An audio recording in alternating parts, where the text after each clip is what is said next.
खबर शामिल करते चले नवाब शाह से। District reporter JN news. Rao Mohammad Afzal Rajput की रिपोर्ट के मुताबिक ताजिर इत्तेहाद फाज काजी अहमद मोट के जिम्मेदारान सदर साइन नवीद, जनरल सेक्रेटरी माजिद राजपूत, नायब सदर गुलजार मलिक एजाज लाशारी, नायब सदर की सरबराही में स्वीडन में की जाने वाली कुरान पाक की बेहुरमती के खिलाफ एहतजाजी रैली निकाली गई।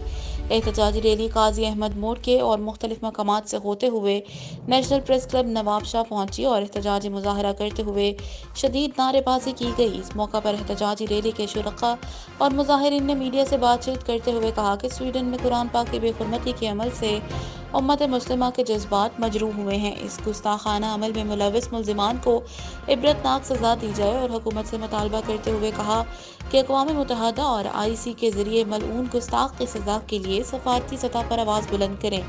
मज़हब की मुक़द्दस किताबों और हस्तियों के खिलाफ गुस्ताखाना अमल और शरपसंदों के खिलाफ कानून साजी करके घिनौने अमल की वजह रोकथाम में अपना किरदार अदा करें। इस मौका पर एहतजाजी रैली में मजहबी जमात समेत शहरियों ने बड़ी तादाद में शिरकत की और शदीद नारेबाजी की।